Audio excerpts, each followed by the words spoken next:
Hey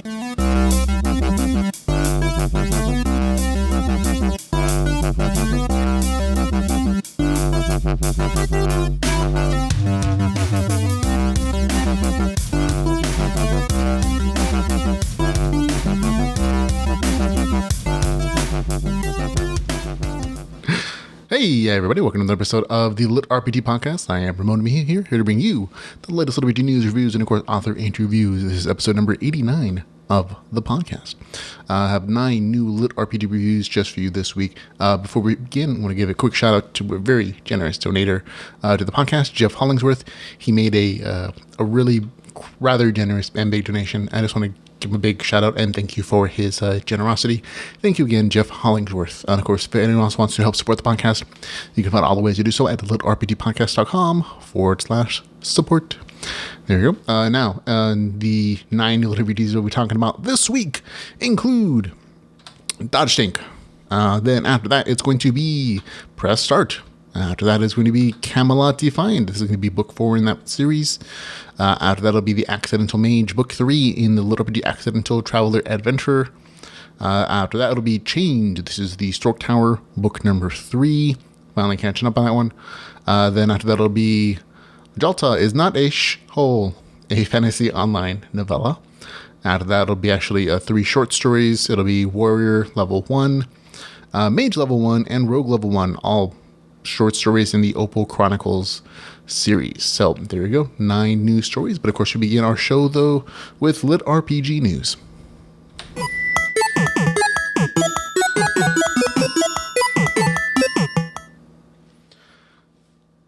That's me. And in LitRPG news, we're going to begin. Actually, there's only one real story for the week. And it is that Travis Bagwell, author of the Awaken Online series, has announced something neat he calls Book Brawl. This is his announcement in his words. Hey guys, so a few buddies and I built this fancy new site for publishing serial stories. We all started out publishing our stuff as web serials and we're pretty unhappy with the other websites out there, so this is our attempt at a different and hopefully better version. If you want to post stuff on the site, serial published, or give a shout out, we'd really appreciate it. We made it easy to designate whether a story is published already, in contrast to other sites which are primarily serial only. This also gives readers the ability to find our other work. Travis Bagwell also announced that he'll be publishing his latest novel, A War of One, which is an independent story, I believe, separate from Awaken Online, and also his Awaken Online short story, Empathy, on the site on a weekly basis. In addition to there are other authors you may know of, like Luke Chimelenko, recently announced he's posting the first 6 chapters of Ascend Online Legacy, The Fallen, on there as well, and actually pull up the website so you can take a peek at it. It's very adorable. These are some of the titles in there. We have, of course, Travis Bagwell, Blaze Corbin's Nora Hazard, book 1 is going to be up there at some point. We're also going to have James A. Hunter, his War God's Mantle, The Goblin Who Stole Christmas, which is by Apollo Thorne, a very favorite short story of mine. Stephen Morris, he's also has some stuff in there, LitRPG and not LitRPG stuff as well. A bunch of other people, and of course we just talked about some Luke Chimelenko as well. So all kinds of great stories. Go check it out. Looks like it's fun. So there you go. And that's kind of the LitRPG news for the week.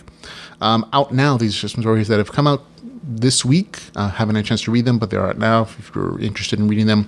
This includes, finally, Jeffrey Falcon Logue's The Dungeon Burden, Slime Dungeon Chronicles Book 4. It actually came out. The author had a few issues with search keyword tags, but you should see it if you do search for LitRPG on Amazon, or you can click on the link we have in the show notes. Also out is Bitter Book 3. I'm probably not going to be reviewing this next week just because I haven't caught up on book 2 yet and my brain can't skip. So I'll be reading book 2 probably, and then I'll get up to book 3. Also out now, but I'm also not going to be reviewing this one as well, as Into the Black, book number 7, War Drums by Stuart Gross. I mentioned before, this is one of the series that has material that I just don't want to read about, some repeat stuff. And actually, I'm not sure if it's continued on the novel, but it was available in the first few books that I read in the series, and so I decided not to continue reading. But everyone's adults, people read what they want to read. The story content itself and the game mechanics are always great from Stuart Gross. Really top-notch writing. So if you guys want to go check it out, it is a darker story though, so just be aware. Also out now is Transcendental Misappropriation, Book 1 of the Pentacle series by Robert Harper.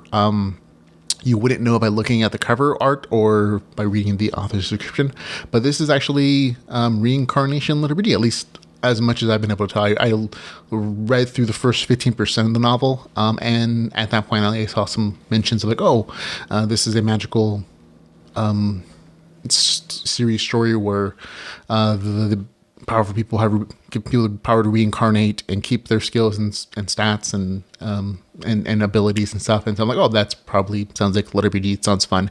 It definitely sounds like reincarnation LitRPG. But again, I haven't read the full thing, so it's not a review. It's not on Kindle Unlimited either, so it's going to be hard for people to kind of take a chance on it. But if you seems interesting to you, go download a free sample. I've already purchased it. I do plan to review it next week, though. Okay, also out is Logout of Cthulhu, a Lovecraftian LitRPG novel. Cthulhu World Book 1 by T.K. Kato. It's out, haven't read it, but it does call itself a LitRPG novel, so there we go. Okay, new in audiobooks, we have World Seed Endgame, which is the last book in that series. That's book 4 for World Seed. Also out to the happy, joyous cries of many people, it's going to be The Land Raiders, Chaos Seed Book 6 by Alaron Kong, read by Nick Podell. People have been waiting for it. It's hopefully we'll see book 7 as an ebook sometime in the near future. Cross our fingers. But hey, if you haven't listened to the audiobook version of book 6, this is it. It's out. Go check it out. Okay, in upcoming LitRPG, this is just where I read off the stuff that's coming out. We also have some new additions to this particular list. We have Sigil Online Hellions, which is the second book in that series. It'll be out January the 7th. The physical copy of the book is out currently if you want to go pick it up and have it mailed to you. But the ebook version won't be out until the 7th. Also out on the 8th of January, it's going to be Soul Reckoning, a LitRPG adventure, Veil Walkers Book 2. On the 17th of January, it'll be A Trap by the Potentate, which is the Dark Herbalist Book 3. On the 22nd of January, we have The District, which is the Laboratory Book 3. That's the Futuristic Dungeon Core series by Skylar Grant. On the 24th of January, it'll be The Reapers, the Nero Book number 3. On February the 20th, it'll be Book 4 in the Kingdom series. On February some point, the author hasn't specified the specific release. I'm not even sure if he really knows. It's going to be the last book in the Way Shaman series, The Clan Wars. The author said it's coming out in February. He didn't have a more specific date, and that's mostly because he's not directly translating it, so that's somebody else's business. On March the 12th, it'll be Avatar's Rising, Silos number 1. And March 16th, it'll be Achilles' Reign, Patera Online Book 4. So there we go. On to new releases and reviews.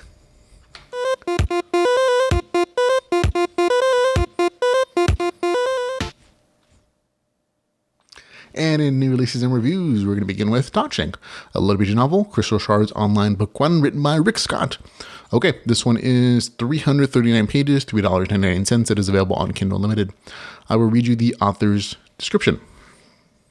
And there's the picture for the people who are watching the video version. There's only one rule. Don't get hit. Ryan's life sucks. His brother's a jerk, his mom is sick, and his legs are next to useless thanks to a neurological disorder. Plus, the world ended 2 centuries ago from nuclear war. Now what's left of humanity lives below ground, with the only escape from reality being the massive VR world of Crystal Shards Online. But even in-game, Ryan's life sucks. Unable to play a combat class due to his condition, he works as a miner, earning barely enough to get by, and not nearly enough to afford the operation that will save his mom's life. When Ryan discovers an item that grants the ability to dodge any attack, however, he has the chance to become one of the game's most elite and sought-after players, a dodge tank. But for someone who's never played a combat class, success isn't so easily had. To save his mom, Ryan will have to overcome his disability and level his way to the top. But the real-world consequences are more far-reaching than he could ever have imagined, and the fate of not just his mother, but humanity itself may be resting in his hands. Okay, full disclosure, the author sent me a copy of the novel for review. I purchased it when it became available. And this is just kind of a good, fun, action-intense story. And there's also a little bit of romance in there. It's not without its own flaws, though. The obstacle the main character has to overcome, his inability to combat class, really doesn't make sense, at least to me. I mean, why would the game stop him from swinging a sword, casting a spell, but have no problem with him swinging a pickaxe? There's just a little disconnect there, and I get that it's something that the for the character's growth, but as far as like a technical aspect of it, like it doesn't make sense why you can do one, but you can't do the other. The middle of the story also has some XP grinding that gets a little bit tedious, and there's some serious level skips sometimes in the story, sometimes as much as 10 to 15 levels in a single fight. But the real life story motivation is interesting, and the romance helps break up that particular grind. Yet even these small inconsistencies, they're really ignorable in favor of the story because it has a very quick pace and a very interesting storyline. The game world uses a kind of Final Fantasy Tactics approach to multiclassing, which I thought was kind of cool. Classes can be switched when you're out of combat and you don't have a limit. Advanced classes have prerequisites that need to be unlocked. For example, to unlock Ninja, you have to have classes in Warrior, Rogue, and Mage up to certain levels. I think it's a Pacific Mage class if I recall correctly. And these mechanics kind of set the novel apart from other LitRPG stories. So it's kind of a neat little thing to make it unique. Because it forces a lot of the stories, a character chooses a class, that's kind of it, and they're stuck there. And in this one, at least, a character can change classes as the situation calls for it. And I thought that was kind of neat. And it also allows for a very unique, again, play style, the dodge tank. So I like that. Overall, it's a good LitRPG story, has really interesting twist ending, and I had a good time reading them. So it gets a score of 7 out of 10 for me. There you go. Okay, next review is going to be a little bit longer. It is Press Start by Kayla Lavon, a LitRPG Saga, Book 1. So there we go. This one is 141 pages, 99 cents until January the 13th, and I believe the price changes. But this is its today, as this is recording, it's the first day it's actually out. So congratulations, Kayla, on writing your first LitRPG story. It is available on Kindle Unlimited. Now, again, full disclosure, the author sent me an advanced copy for review. I purchased it again as soon as it released. It's 99 cents. It's not, it's a really good price for the page count. And I think that page count is a little bit off. I think the novel is a little bit longer. That's just me, though. Okay, here's the author's description.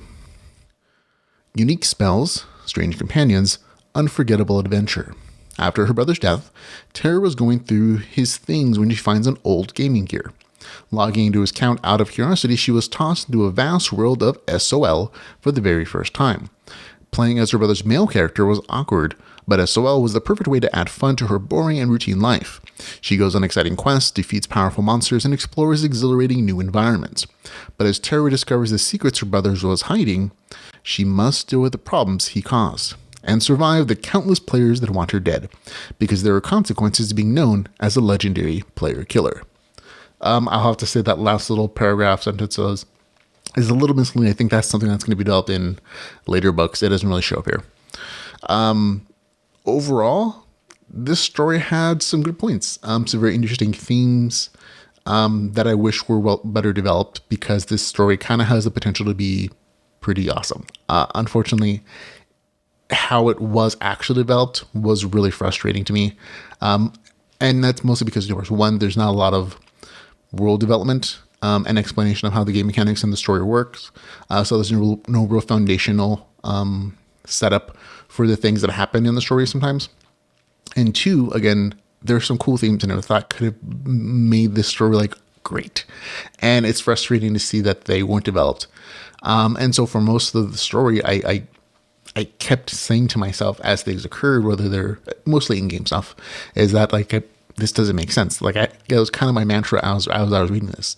And when I was looking back at my notes, I had written it 27 times, because you guys don't know this, but when I read these novels, I read them almost as I'm writing a term paper for college or for high school, whatever. And so I take really super detailed notes. I repair everything that happens and my thoughts on it. So I can review it later and give a good detailed review. And so 27 times I'd written in my notes for the story, this doesn't make sense. Something like, my brain hurts, happened a lot. And it was just, again, fundamentally, I almost wanted to put this thing down a couple of times because it was so frustrating, because there was some great potentiality for the story, but I kept running into the same issues of something would happen and my brain would say that doesn't make game sense. And I'll give you some examples. in a little bit. But first, let me talk about some of the good things I like about the story. First of all, the first 2% of the novel is great. It genuinely is. It has a really efficient setup that establishes empathy for the main character, Tara. She uses her brother's VR immersion rig to log into his account and access his character, which is a dude. So there's some gender bender stories, jokes there.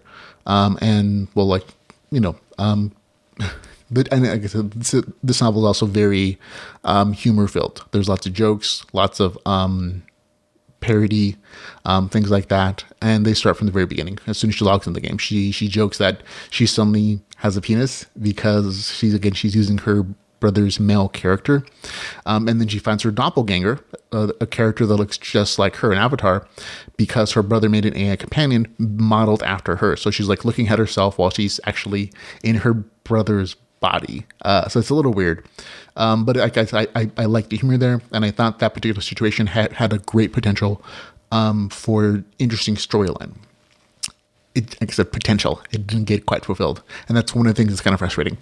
And again, once the main character steps out of her brother's home, things start to get confusing, and it's mostly because it's a lack of explanation as to what's happening in the world. The first like 30% is basically the main character exploring this immersive world. It's a fantasy, medieval fantasy world, and it kind of feels like she's Superman, and she has like Superman strength and abilities and vulnerability almost, and she has the awkwardness of a newborn giraffe. And things just happen, and they never really get explained why this is occurring. And so the reader is left feeling confused. At least I was as a reader. For example, in the beginning, the main character gets a charm spell laid on her that forces her to adore a player vendor. So I'm like, okay, a charm spell, that's cool. Except that the main character calls the vendor out on it, saying, "You're a cheater. You're not supposed to use spells like that on players." And that, as like a gamer, like, okay, I get that. Except that the main character isn't really a gamer. She's very clearly says that she's never played this particular game before. And she doesn't even like these kind of games. She plays other like casual games, and she's never played like an immersive game like this ever in her life. She's seen her brother do it, but she's never done it herself. And so it occurs to me like she has foreknowledge. She has knowledge that she shouldn't have, and that kind of stuck out to me as like, oh, that doesn't make sense. At another point, again, very early in the story, the main character is like running forward and so fast that she loses control, and she just crashes into a tree, and her character's nuts.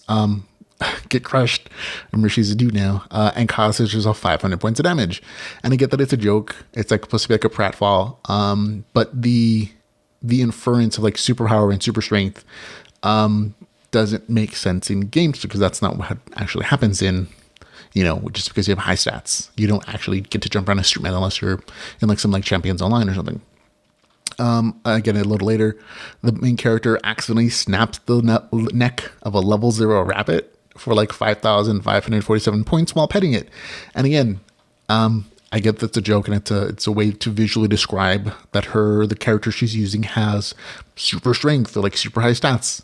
But again, that's not something that occurs in actual video game context. And so without some kind of description or explanation like why that occurs, because again, it doesn't happen any other time in the story. Like for the rest of the novel, that kind of stuff doesn't occur. It's just like the main character goes about her daily business, even though she's in her brother's like high-powered, high-leveled character.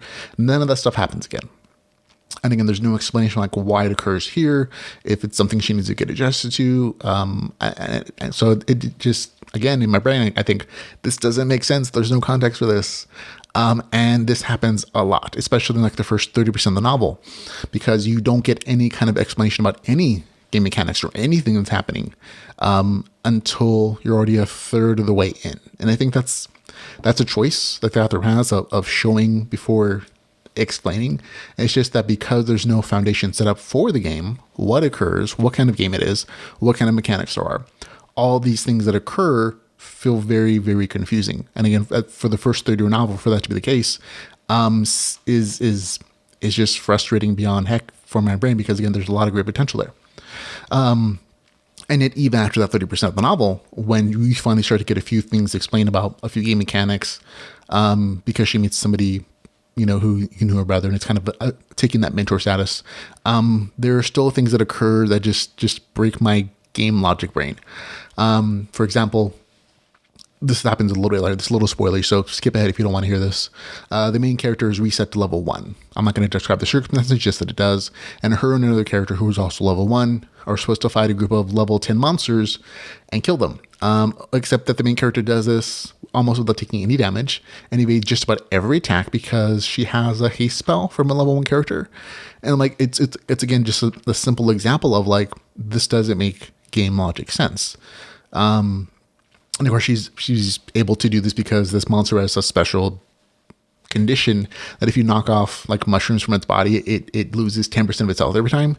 Except that again, she doesn't take any damage while doing it. Like she evades every single attack. And I'm like, that doesn't make sense. Like just even without knowing like the specific mathematics of this particular world or the way that, you know, the numbers are rolling, like that doesn't make sense that a level 1 character should be able to evade every single attack from a group of level 10 monsters. I'm like, and so for my brain, because again, I'm not getting an explanation about, okay, how is this possible? Maybe there's some rule mechanics in this game system that I just don't know about that makes this possible. But again, because it's not explained, my brain just screams this doesn't make sense and it's frustrating.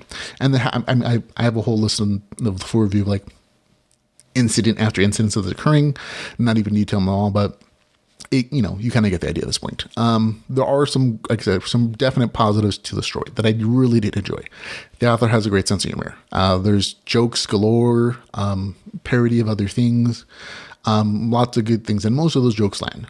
It's just, again, sometimes the foundational explanation for them within the game world doesn't really exist. And so they're funny, but again, they're also frustrating sometimes. I also like the way the real world was described in the novel. Remember, there are 2 points of this. Even looking at the cover art, you can see, okay, fantasy game world and also real world stuff. The real world stuff apparently is set in the far future, and the main character lives, I'm assuming, in space, where she lives under a dome. And I'm assuming in space because the sun's blue. Resources are scarce, and she lives in the junkyard, which is a place that was originally intended for only trash. But the plucky people that live there use that trash to make buildings, build teleporters, and sustain life for the poor people that live there. It's honestly a world that's better described than the fantasy world, the game that she spends most of her time in. Like that sci-fi world seems super engaging and super interesting. And I wish we would have spent like a little more time there because that world also has some great story potential because that sets up the reason why people may be playing this game so much. But again, it was nice to see that world, and I really did like it. But even there are a couple story flaws that I happened to like see and just bothered me. The biggest being that the dome and the main character are described as being poor and overcrowded and everyone trying to get to work. And there's a scene there where she leaves her home and she's in a rush, and I'm thinking, oh, okay, everybody's poor. Everybody has to work really hard to get anything. She's going to go to work. She's going to own a factory. She's going to go do manual labor, do some job to like get a few credits to pay the bills and to keep the lights on, whatever. And instead she goes to a gym where she works out and talks to some cyborg friends. And then she goes home. And I'm like, wait, does this kid not have a job? So she gets free food. She has a free home. She has power, electricity, whatever she's using to play her game, and a holographic entertainment center. And she doesn't seem to work, at least not in the particular aspect of the story. And then she complains about how bad she has it. I'm like, those are conflicting things. And I get that the gym stuff is used later on for showing her unique abilities and the thing that makes her special.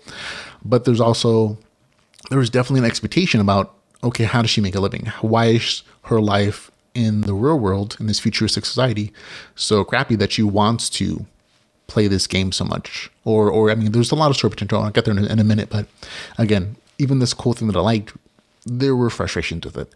And again, like I said, a lot of my frustration with the story is again the game's mechanics and the foundational level of establishing this world and how it works doesn't really exist. But it's also the fact that, again, there were some great things that could have made this like an 8 that like this could have been like a great story if it had developed in different ways. Like there are really cool things. The most unique being that the main character, a girl, plays the game as a dude, as a guy, in her brother's avatar, in his character. And I think, there's so many opportunities for cool stories there, including like exploring gender relations, stereotypes, social dynamics, and those things they're kind of touched on at the beginning of the story when she first discovers the character, but it's mostly as like a joke. She's like, oh, look, I suddenly got a penis. Ain't that funny? And or she's flirting with like the female trader, and the female trader doesn't know that she's really a girl inside the dude's body. And so, but that's as far as it goes. And I think there were just very cool opportunities in the story to describe, or at least tell stories about how gender identity affects people, how men are treated differently than women, and nobody really realizes it, or how some women prefer in an online community to be dudes because they instantaneously get respect and their judgment and professionalism isn't questioned when they use a dude's name or a guy's persona. And I think those were opportunities. There were, again, other things in the story that I thought were really cool that could have been kind of developed, including things like the opportunity to live in her deceased brother's shoes by playing a game that he loved, or like more explanation of their future dome world and how it connects to the game, or how players' ability to generate real income from that game exists and how it affects their lives and their ability for upward movement within this very clearly stratified society. And even the gameplay really had a lot of potential, except that, again, there are like foundational mechanical description issues there. Overall, I didn't have a good time with the story. I wish I did. I really liked some of the themes and some of the concepts. It's just that the execution was so super frustrating for me. I couldn't. When I want to put down a book, it's like, that's not a good sign. And again, even for the sake of even if it was the sake of parody and joking around, a lot of the game's parts of the story don't make sense, at least to me. And some people don't care about that. They'll just have a good time with the story. And for those people, they might really enjoy this. For me, though, I one of the things I love about LitRPG is the fact that world makes sense. That if I work really hard, I can understand that those game mechanics in that world, the way that it functions, and I am hypothetically like I exist there, can have a successful existence there if I live there. You know what I mean? And that's part of the immersion and the love I have for like RPGs, whether video games or tabletops or LitRPG, is the fact that the real world doesn't make sense, and that sucks. And there are bad things that happen here, and there's no guarantee for success or advancement in our world. But within a LitRPG world or an RPG world or a game mechanic or video game world, whatever it is, it's always been enjoyable and comforting, I guess, to understand that if you work hard and if you make the effort to understand that world, you can do well. Like, there's that power curve in those stories that everybody, but for actually me and a lot of other people, really appreciate and can empathize with, because that doesn't exist in the real world. And again, but for that to exist, you have to have understandable game mechanics that are, or things explained in the world that make sense to the readers and how they understand that world. And that just doesn't exist here. So that's kind of the frustrating thing. So for overall, the novel gets a score of 5 out of 10. I wish, like I said, there's so much potential here that it could have been an 8 out of 10. But because of a bunch of like game mechanic stuff and just being so frustrated as I read it, it really dropped it down that many points. So for a score of 5 out of 10, that's going to be Press Start, a LitRPG Saga SOL Tutorial Book 1 out now. And again, go check it out, folks. Go give it a read for yourself.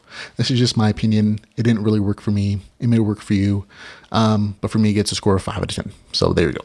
Okay, on to book number 3. This week, it's going to be Camelot Defiant by Galen Wolfe. This is an Arthurian LitRPG, Camelot LitRPG, book number 4. Okay. It is 260 pages, $3.99. It is available on Kindle Unlimited. The author's description. Again, written by Galen Wolfe. Author's description. A dangerous quest for a chivalrous knight. Sir Garrow, a knight of the King Arthur's Round Table, steals mysterious crystals from the enemy, but he still does not know what they're for. The only thing he does know is the massive effort the enemy puts into mining them. Meanwhile, the enemy has burned Camelot and driven King Arthur south, leaving Garrow lurking behind the walls of his dungeon, planning his fight back. And then Garrow suddenly realizes that these strange crystals might actually give King Arthur a chance at victory. Maybe their only chance. Now the enemy armies are swarming everywhere across the land and threatening to conquer the entire island. But to make this chance at victory a reality, Garrow and his friends must embark on a quest and journey through 100 miles of enemy territory to reach the holy island of Linsarn. And even if they get there, there's going to be an even bigger problem to solve. Okay, that's a really accurate description of the story and most of the big plot lines. This is the 4th book in the Camelot LitRPG series. It combines aspects from books 1 and 2. So if you're a fan of the series, You'll like this one. It's not a huge stretch. You're kind of getting a lot of the same stuff from books 1 and 2, and it's kind of mushed together in book 3 here. I was thinking book 4. There was a standalone series about the Green Knight that was released about Christmas. That was kind of cute. That's technically book 3.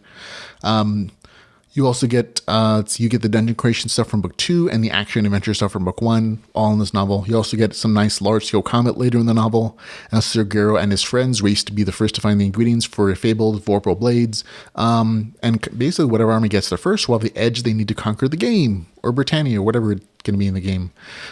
Basically, if you like those other books, you like this one too. It's a really simple review. I had a good time reading it. It gets score 7 out of 10. That's again Camelot Defiant, an Athlon Arthurian LitRPG, Camelot LitRPG Book 4. Man, that's a title. Get the score of 7 out of 10 for me. There you go. Okay, on to our 4th book. It's going to be The Accidental Mage, Book 3 in the LitRPG Accidental Traveler Adventure, written by C.J. Davis and Jamie Davis. It is 354 pages, $4.99. It is available on Kindle Unlimited. Okay, the author's description. Dragged back to the game. It's personal this time. Hal Dix returns from Phantasma to find his greatest nightmares come true. A personal tragedy drags him back into the game world of Phantasma one last time. Seeking help from his comrades in Phantasma, Hal must master the art of magic, gaining abilities and training under 4 different and cantankerous archmages to complete his quest. Does Hal have the discipline to stick with the training and reach the end of his chosen path before it's too late? Return to the game with the 3rd action-packed book of the Accidental Traveler Liberty Fantasy Trilogy. Journey, I'll skip that part, it's just buzz. Okay, again, if you read the other novels in this series, you kind of know how this formula goes. Hal is forced back in Phantasma for some reason. All the great powers he got in the last book are reset as he picks up another class. He goes to train his new class and has some adventures along the way. He faces off against the big bad guy, and by the end, it's all is right again in the universe. That's the formula for this book, and every single book in the series is basically the same. The details, the adventures, the actual class stuff, it's all different, and it's varied, and it's interesting enough to keep you reading the next book. And that's all this really is. This 3rd book in the series does not stray from that formula. Again, just because you know how the big plot's going to go doesn't mean it's not worth taking the journey. The novel is a good conclusion to this trilogy. There's a bunch of predictable stuff again, and forced plot points, again, things that force the main character to go back in the story. But again, there's also magic, and I'm always a fan of magic stories. Hal gets to learn magic finally. Honestly, a lot of this journey, the story feels like Avatar: The Last Bender. The main character has to master 5 magical elements, and most of the story revolves around him finding masters of each element to teach him. So we might as well call this Avatar: The Last Accidental Mage. It would be as appropriate. And yeah, you kind of see where the story is going, but it's still very entertaining, right? I'm a huge fan personally of training montages, and that's one of the things I liked about Avatar: Last Bender and like Dragon Ball Z is those scenes where there doesn't have to be action necessarily, it's just like training, whether there's magical powers or key abilities or elemental magic stuff, whatever it is. I'm a big fan of those kind of stories where that's a lot of it, and that's what this is mostly. So when I said that it reminds me of Avatar: Last Bender, that's a compliment. I like that series. It's fun. The ending of the story is very satisfying. All the plot threads are tied up, yet there's still room in the story to continue on if the author wants it, but this is also a great place to stop if that's what the author chooses to do. So overall, I had a good time reading the story. For me, it gets a score of 7 out of 10. It's The Accidental Mage, Book 3, with the score of 7 out of 10. Okay, next story. It is going to be Change, the Stork Tower, Book 3, written by Tony Corden. Okay, this one is 387 pages, $3.99. It is available on Kindle Unlimited. Author's description. Atherlia grew up in the gang-controlled suburbs of Brisbane at the end of the 21st century. From the age of 6, she decided that she wanted more, and with the help of the local gang leader, Leah learned the skills to escape a life of mediocrity. On her 16th birthday, she was inadvertently implanted with a neural enhancement chip instead of the free government-provided basic-level chip. This mistake removed the limits placed on the AI that was uploaded, broke some of the government's controls, and began making changes to Leah's body. Leah's life rapidly becomes a battle both in the virtual multi-universe and in real life.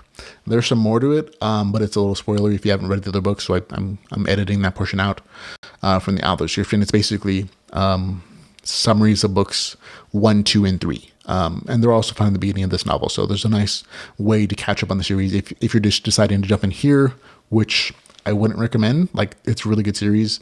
Even if the first book is a little less interesting than I would have liked, but book 2 and book 3 definitely make up for it. This is, again, a great addition to the Slice of Life multiverse LitRPG story that this is. All the stuff I like from book 2 is there. And a few of the pet peeves I had with book 2, like the grindy dungeon stuff that took too long, all gone. There's still dungeon dives in the story, but they're much smaller, they're independent, and they're spaced out by lots of other stories. So this is an improvement over book 2. Much of the story is a cycle between the real world, the fantasy game world, and the sci-fi space game world, and the main character's private home VR world. The story really does cycle through quests, training, and real life problems. And a lot of my notes in the story were basically cycle, like 10%. There's a cycle of like all those things getting hit, and then like some interesting quest point that I'd make a new note on, like, oh, another cycle. And that's basically what slice of life stories are. They're these the things that occur in a character's journey in a life. In this case, it involves a lot of interesting things. There are a lot of other smaller subplots in the story about the AI becoming self-aware and possible ramifications for like the larger world that's actually being the case. There's a new fantasy game expansion that's being touched on here. There's more romance for the main character, which is always kind of cute. However, a lot of the story does just kind of stick to that cycle. There are a few reviewer complaints from Amazon that I had read about the main character becoming overpowered, and it's true. But the main character has lots of money, rare items, pets, skills, and even in real life, she's gaining enhancements to her strength and perception. She's also taking a bunch of MIT courses now. And when she's talking with those MIT professors, she kind of sounds like a genius suddenly, which was not the case in like books 1 and 2. So all the thoughts about her being overpowered, it's a fair statement. But the main character was always going to be overpowered. There was a bunch of setup in book 1, just from the very beginning, that you could see, oh, this is going to be an OP character. And that's just the way the story goes. For me, I don't have a problem with it, but you can tell that in the future novels of the story, it's going to get worse. So if it's bugging you now, it's going to bug you later. So you might not want to continue on. But for people who are cool with that, for a powerful female protagonist who has a bunch of cool things going on, this is fun. Overall, I had a really good time reading it. I don't want to spoil any big plot points. I personally hope for more resolution to some of the storylines and not just new ones being added, but it's still a good story for me. It seems like the author's planning like a rather long series, so this is a long play. For me, I had a good time with it. Get to score 7 out of 10. That's changed the Stork Tower book 3 with a score of 7 out of 10. Enjoyable. Okay, next we have Jatla is not a thole, a fantasy online novella written by Harmon Cooper. This is again another short story, 97 pages, $2.99. It is available on Kindle Unlimited. Here's the author's description. A goblin, his proof of manhood, and the bad hombre who wants it. What starts as an innocent game of 3 cards with an ink shadow quickly escalates into Hiccup, stupidly betting his proof of manhood. To save himself from possible castration, Hiccup has less than 24 hours to put on a parade, arrange a sensual massage, get a table at a Michelin-star restaurant, and book a night at the most expensive hotel in Jatla. All with the hopes of appeasing the ink shadow and proving to the shadow that Jatla, the famous goblin city, is not a thole. Of course, everyone knows that Jatla is one, including Hiccup, which only makes his task that much harder. So there you go. It's, again, 97 pages. The purchase price on this is $2.99, and I think that is a lot. I don't think it's worth it. But if you have Kindle Unlimited, definitely go read it. Or if you're a fan of this character, if you're a fan of Hiccup from the Fantasy Line series, you're going to want to purchase it. It's very entertaining. And the story is as entertaining as it promises. Again, it's a short story. So everything that you need to know is in that description. And everything is fulfilled very humorously and hilariously sometimes. But again, for $2.90, I don't know that it's worth that particular price. I could see this to be 99 cents, or even $1.50 or something, but definitely not $2.99. It's not that entertaining. But that's just me. So I'd say pick this up if you're on KU, if you have Kindle Unlimited, or if you're a super big, huge Hiccup fan. I got on Kindle Unlimited. I had a good time with it. I give it a score of 7 out of 10. So that's Jatla is not a thole, a fantasy online novella, score 7 out of 10. So there we go. Okay, now just real quick. The next 3 reviews are all short stories in the same series. I'm kind of going to be reviewing them, squishing them together because there are issues with continuity in the stories. Even though they're supposed to be independent stories, there are some issues. So I'm going to kind of be referring to them back and forth. The first one is going to be the first one in the series, I should say, is the Warrior Level 1 in the Opal Chronicles, written by Xavier P. Hunter and Margaret P. Hunter. All the stories have the same kind of title. It's just the first one is Warrior Level 1, the second one is Mage Level 1, and the third one is Rogue Level 1. And they're all supposed to be independent stories. They're described as LitRPG short stories for people who don't have the time for the grind. So it's a really cute kind of theme for the novel. But each one is they're all independent characters. They exist in the same world though. They have all the same starting town and they just do different things. Okay, so the first one, I'll read you in the author description. Meet Waylon, newly spawned of the town of Silica Junction. Armed with a wooden sword and a shield, he stumbles into his first quest and gets more than he bargained for. So there you go. It's again 27 pages, 99 cents. And again, all these stories are actually going to be 99 cents. The first one is 27 pages. They're all available in Kindle Unlimited, so go check them out. They're all, well, we'll get to them in a second. The second one is the Mage level. That one is 37 pages. And I think that might be a little off. I think it might be more like 45 or so. It's also 99 cents, also available in Kindle Unlimited. Number 3 is the Rogue level 1. That one is 20 pages. So it's the shortest of the 3. And you can kind of tell what it is, but it's also 99 cents and available in Kindle Unlimited. Okay, so just going back to Warrior Level 1 a little bit. This is actually a really good story. I had a really good time with it. It's a quick, jaunty tale of a warrior created in an RPG world who goes on a simple quest to get some more for a blacksmith so he can make him a new sword. There's a little bit of dungeon grinding, but it has a really funny twist ending, and I really did enjoy it. It gets a score 7 out of 10 for me, and that's mostly because it's a short story. It's this nice little nugget of nice LitRPG coolness, and it ended before I got bored, and that's always a great thing with the shorts. That's one of the things I like about short stories, that there's like an episode of a series. Like, you sit down, you kick back, you enjoy the story. This one is funny. There's plenty of RPG stuff in there, but there's also a sense of humor and some parody in there that I really like, some wittiness, especially with like the ending. I was like, oh, okay, that's cute, and I had a good time with it.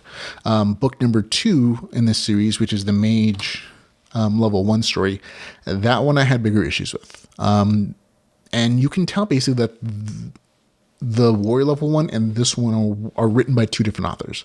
Like, there's some, I mean, you can tell they also like tried to work out the world that they're both existing in, and both writers, I'm sure, tried their best to be uniform in that, but you can tell that they're written by different people. There are a lot of issues there. For one, like the biggest one though, is kind of the setup for the story. In book 2, the story is about not a character that's created for this world and a warrior who's self-aware that they're like created for this world. In book 2, it's about a native Maryland who discovers that she has mystic power suddenly. And basically it's a NPC awakening story where the main character is just going about doing her thing. Everybody's real to her. She has a bunch of backstory. She thinks everybody's real. And then some incident happens, which is not even like described. And suddenly she has mage powers and she's a character player. And the way that she interacts with all the other NPCs suddenly changes from her point of view. Instead of being like just regular dialogue where she's having regular sentences and conversations, all of a sudden everybody has scripted NPC dialogue. Characters will suddenly, and then again, this is something that happens in all the story, so it's not like it's just for the story, but it's really emphasized in the story, and it happens like a ton, so much so that it kind of grates on your nerves. And this is done visually as well. Like, so the main character will talk normally. She'll have her dialogue tag, Marilyn says, and there's a paragraph, quotation marks, sentences. Then the NPC character speaks. It's a script. Like, it'll be their name. It'll say, the Archmage, and then colon, and then their sentences, like their dialogue, as if it was written in script format or in like a play format. And that, I mean, it's a very good way for the authors to visually distinguish that something is wrong in the world and that these characters aren't real people. I thought that was kind of cool. The first time I saw it, not the like 100th time I saw it. And these NPCs also have repeating dialogues. Like they only have so many responses. So when the main characters speak to them, it's like, "Hey mom, how's it going?" And the mom's like, "Hey, the soup is almost done, girl." And she's like, "Oh, I thanks mom. I had a good day. Like I was concerned about some stuff that happened to me. Like I suddenly have magic powers." And the mom's like, "Hey, the soup is almost done." And that's, you know, that joke happens a lot, right? And I get the fact in the story that it's a part of the main character's awakening, that she's used to being an NPC and didn't see these things in the world, and now she's like a real person, and so she sees like the flaws in like the NPC coding. But again, it just happens so much, and it doesn't happen that way in these other stories. In book 1 and in book 3, which seem to be written by the same person, that occurs still, but it's also something the characters automatically recognize, like, "Oh, you're not real." And that's kind of the end of it. In book 2, there was like this huge, long, dragged out explanation, like, "Oh, you had suddenly magic powers and you have to go on this quest." And like the main character doesn't ever fully acknowledge that these aren't real people anymore. She keeps trying to treat them like they're the friends she used to have. And from the character's point of view, I guess that makes sense. But it just, because of those repeated actions, like scripted dialogue again and again in a different formatting, and it goes on so long, it really did kind of ruin the story for me. So book 2, unfortunately, not that entertaining. It really felt tedious because of the repetitive NPC dialogue. And the other 2 stories, they were just quick and they were entertaining, and there was like, bam, done. We had a good time. And this one felt like a drag on. This novel honestly feels like it's like 100 pages long. And even if it's 40 or 45, it felt like it was 100 pages, and that's not a great thing to me. So for me, it was not entertaining. It's a score of 5 out of 10. Again, not bad necessarily. It's just like it got really tedious to me. So that's Mage level 1, got a 5 out of 10 for me. Now the last book in this series, which is Rogue level 1, again, written by the same authors. This one is really entertaining again. So book 1, good. Book 2, not so much. Book 3, also good. This one, again, 20 pages, so it's the shortest, but it's also it's probably my favorite of the 3. It's a really good short story. Great descriptions of the town, fun, jaunty attitude of the game. And again, that's kind of how you can tell 1 and 3 are written by the same author. The main character is also, again, spawned. And it's just, she's there. She realizes I've only existed for like 20 seconds, but I understand the world and the game rules, and these are the people NPCs, and there's acknowledgement that it's there. Then she just goes on her adventures, and it's a really cool journey and adventure. She's a rogue, rather a thief, and I really like the fact that this character didn't take the opening quest line, and she kind of goes off and does her own things, and it was a really cool way to describe the story without like a slog of the game mechanics that happens in book 2. She bucks the traditional gameplay and finds some fun exploits in the game, which that was fun, and also some very deadly ways to level. And I'm not going to spoil it for you because it's a fun story, but it's definitely my favorite of 3. Gets a score of 7 out of 10 as well, though. So it's Rogue level 1 in the Opal Chronicles.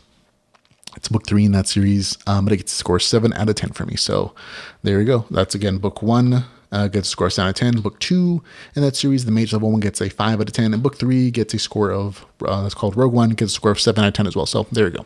And that's it. We're done. Finished. I know, folks. That's 9 stories. Got them done for you in less than an hour. I think that's a record. Thank you very much. If you want to, again, follow us on Facebook and Twitter and YouTube and Patreon and all those great places. Your support is greatly appreciated. And again, make sure to share the podcast if you like it, if you like our posts or reviews that we put up either on Facebook or Twitter or even just on the webpage. Share that information. Share your love of the podcast because it helps other people find the show. And we definitely want to grow the podcast so that as many people as possible can enjoy LitRPG and find the great stories that we all love. And of course, if you want to support the podcast in any way, other shape or form, you can run all the ways to do so at litrpgpodcast.com/support. So there you go. Thank you, ladies and gentlemen, for hanging out with me. Remember, I'm just one dude who loves the genre and who loves these stories. You go form your own opinions. Not everything I say is applies to everybody. We all have different ways of looking at the world. So again, Go check them out for yourself. Support the authors you love. Leave them reviews. Everybody, all of us really appreciate your support as well. Again, thanks for hanging out with me. Until we can hang out again, folks, remember to go read some LitRPG. Goodbye, everybody. I'll see you later.